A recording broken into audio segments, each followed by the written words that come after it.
I'm sure you've heard of the Ronald Mcdonald House charity. They provide housing for families of sick kids when they're in hospital. Seems pretty innocent, right? Well, there's another side to the charity. There's another type of Ronald McDonald House. One that not many people know about. There's one in most big cities. You won't find it by looking for it. It doesn't have an address. It doesn't have a sign above the door. It doesn't even have windows. No. The only way you'll find it is if you're taken there. That's how I found it. I've never met my real parents. I've been in and out of foster families and group homes here in Detroit since I was a kid. I'm 15 now, and I'm what they refer to as a bad kid. Always causing trouble, always getting thrown out and placed with another unsuspecting do-gooder who thinks they can help me. I always prove them wrong. My caseworker sat across the black metal table, looking weary and frazzled. On the table between us was a thick letter-sized brown envelope, my case file. "Well, your reputation has preceded you," she said. "And now you only have two options, military school in Lansing or the Ronald McDonald House, which has miraculously cleared you for acceptance. I don't have the patience for drill sergeants and 5 a.m. reveille. And how bad could a halfway house named after a fast food clown possibly be? Ronald McDonald House it was." Dark clouds loomed over me the day I climbed into the back of my caseworker's town car. My few belongings in a backpack and the clothes on my back. That's all I could take. One of the few belongings I had was a photo album filled with pictures of all the foster families I'd been with.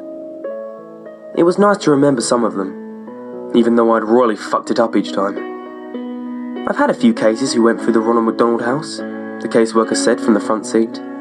"Things went so well for those kids. I've never had to transfer them anywhere else. In fact, the house took over their case files and everything."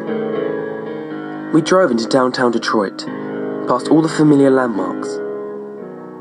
I'd been thrown out of one foster home just outside of town because I snuck into downtown Detroit with some neighbor kids to sneak into a dive bar.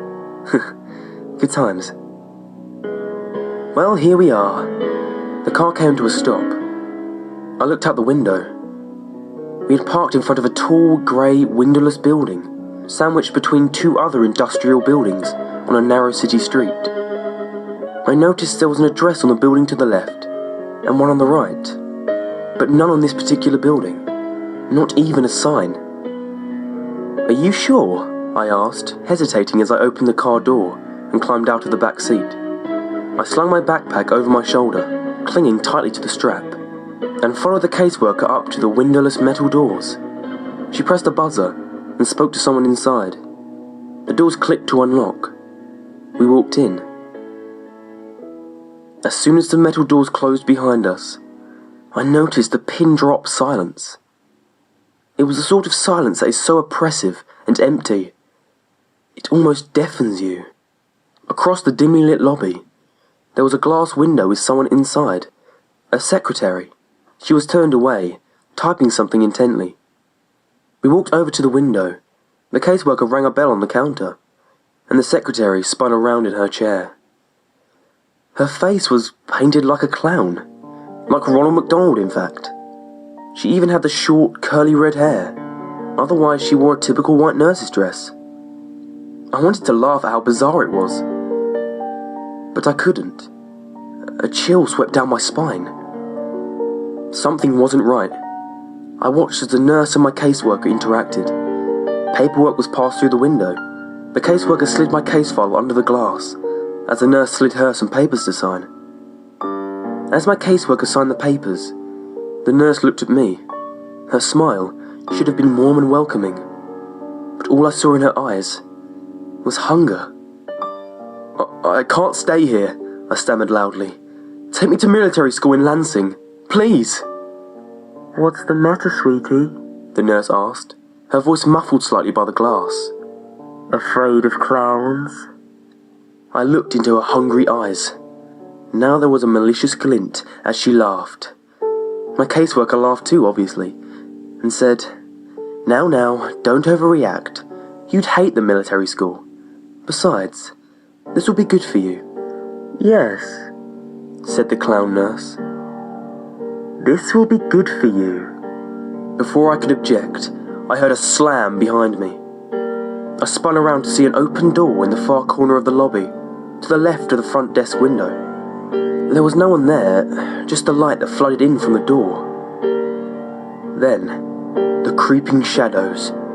Shrill, echoing laughter and growing shadows along the wall inside the door. "Oh," said the caseworker, "here comes the welcome committee." As I stared in horror, clutching the strap of my backpack, my caseworker patted me on the shoulder for the last time. "Don't worry, honey. It'll be different this time. You'll feel right at home here. I promise." She turned to leave. I felt bile churning in my stomach. "No," I said desperately. "You can't leave me here." "Oh no, I've got to get going. I never did like clowns." And with that, she left me there. The metal door slammed behind her, and I was alone.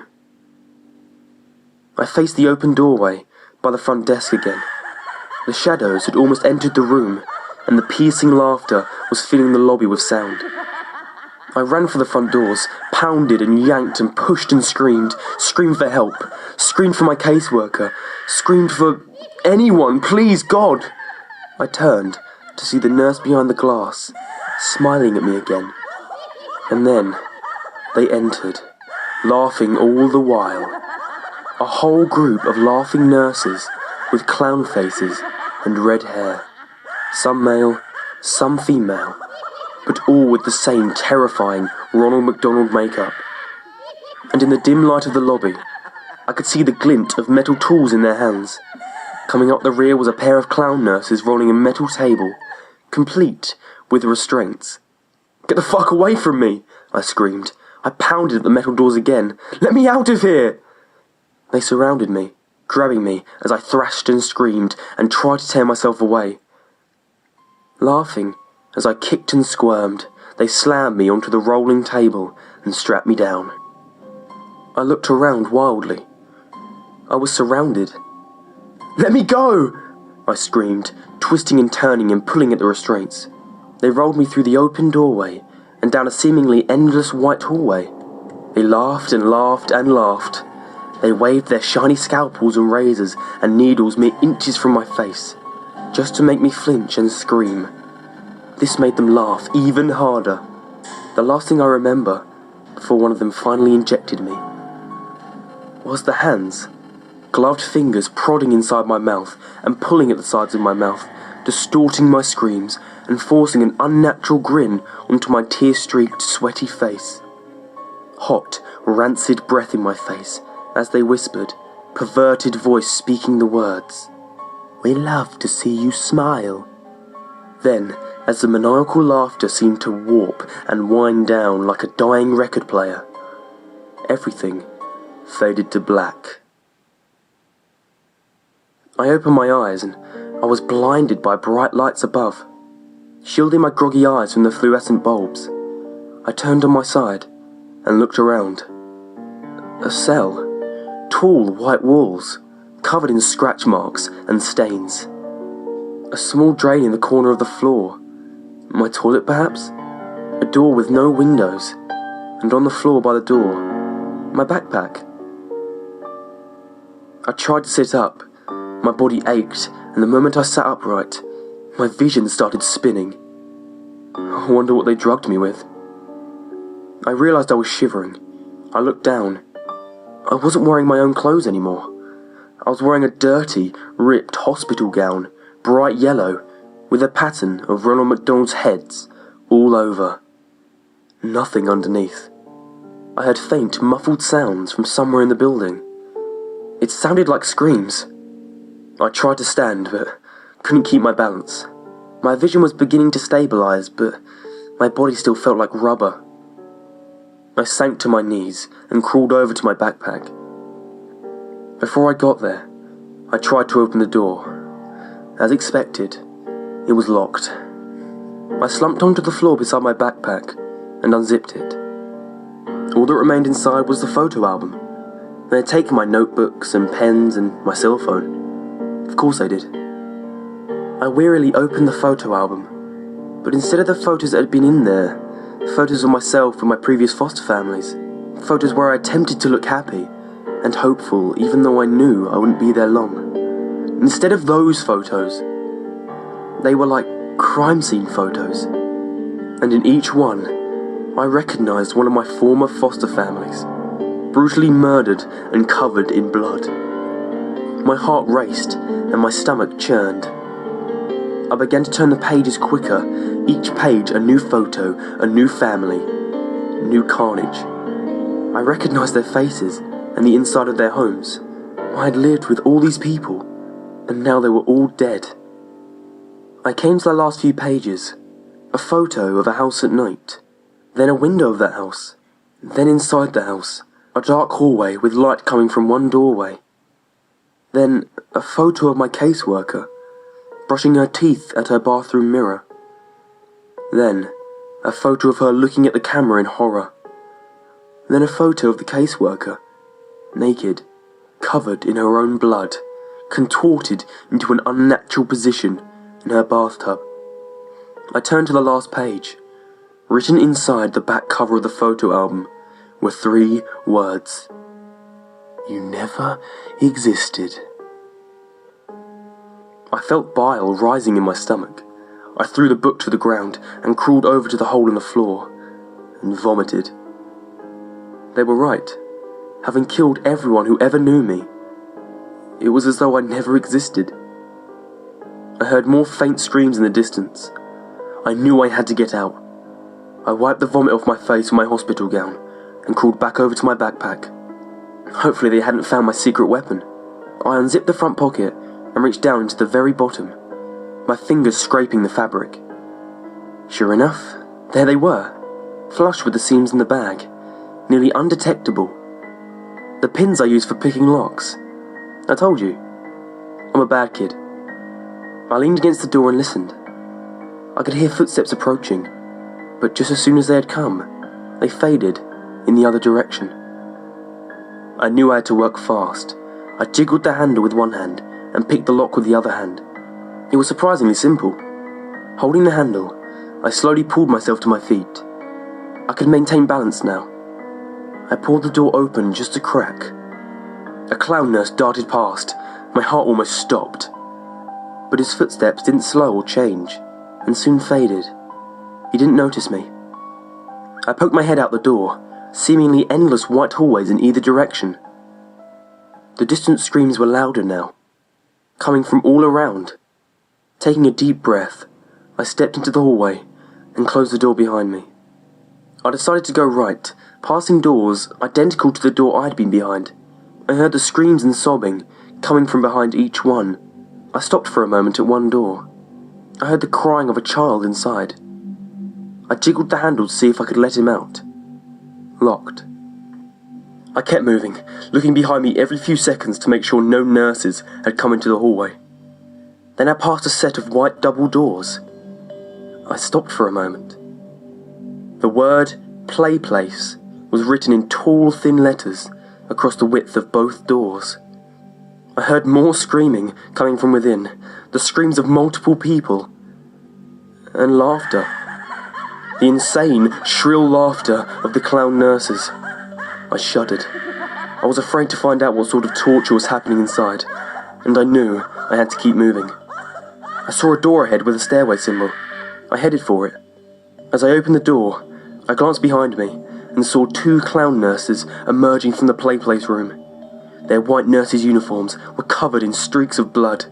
I quickly shut myself into the stairwell, hoping they hadn't noticed me. The stairway was dimly lit, with cement walls and rusty railings. I looked behind me at the door I'd just closed. There was a red number 5 on the door, so I must be on the 5th floor. I decided I had to get to ground level. Each footstep echoed as I began to descend the stairs. I couldn't hear the screaming anymore, just a low, deep humming sound, like pipes in the walls. It was a welcome respite. I finally came to the door numbered 1. The staircase seemed to descend a few floors lower, but I stopped here and slowly peeked through the door.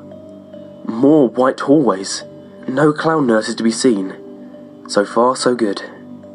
I stepped through the door and walked into the hallway. I noticed I couldn't hear any screaming on this floor, just the buzz of the fluorescent tube lights above. I came to the end of the hallway, and another set of double doors. A large red cross, the kind you'd see on a lifeguard stand or a first aid kit, was painted across the width of the doors. I pressed my ear to the door. All I heard was a slow, rhythmic pulse, like a machine at work. And faintly, a beeping sound, like you'd hear in a hospital room. I knew I shouldn't open the door. I knew this wasn't the exit. I knew I should keep looking. But I had to see. I turned the handle. It wasn't locked. I peeked inside. It was a cavernous white room. Fluorescent lights flickered and buzzed. I saw wires hanging all around. And hanging from the ceiling in rows. Kids in hospital gowns like mine, attached to white wooden crosses affixed to the ceiling, literally crucified. They were silent, their heads drooping forward, their eyes either closed or staring at nothing. Some seemed to twitch a bit, but most were still. Their crosses swung back and forth very slightly. And the hanging wires, they weren't wires. They were intravenous tubes attached to the kids' wrists, tubes sucking out their blood. I almost vomited again right then and there, in the very centre of the room, amidst the rows of hanging corpses. I could see where the rhythmic pulse sound came from. A huge steel cylinder, which seemed to be collecting the blood from all the tangled tubes that dangled from the kids' wrists. I opened my mouth to scream, to cry out in anger. All I could say was, "What the fuck?" That's when the alarms began to sound, loud, piercing, like the police sirens of hell. They must have realised I was missing. I shut the doors and frantically glanced around the hallway to see if anyone was coming. No signs yet. I ran for the stairwell. As soon as I entered the stairwell, I heard laughter from above, echoing and reverberating throughout the stairwell. The clown nurses were coming. I stumbled down the stairs as fast as I could. I must have gone down another 3 stories before I reached the basement. I found myself running through a dark, sewer-like hallway with small light bulbs overhead every 10 yards or so. The smell of decay and rotting flesh grew more and more pungent as I ran. The laughter continued behind me. I managed to glance behind and see a group of them running after me.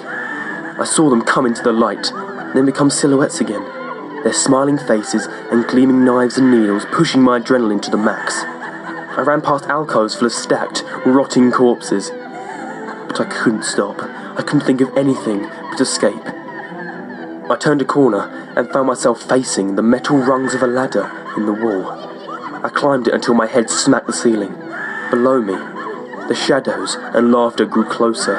Their footsteps slowed. They were close, and they knew it. I pushed the ceiling above me, heaving upward and panting and screaming. The clowns were below me, laughing and waving their scalpels. Something cut my leg. I screamed and pushed one last time. The ceiling gave way as a manhole cover slammed onto asphalt above. A circular opening. I climbed out and frantically pushed the manhole cover back over the hole, blocking out the laughter of the clown nurses below. I laid on top of the manhole cover for a few minutes as I caught my breath. Rain fell onto my skin. The turbulent night sky above was a welcome sight. I looked around. Abandoned buildings, broken glass, no lights, no cars, no sign of any life at all.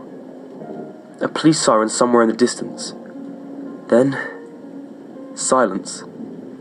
I climbed to my feet, pain shot through my leg.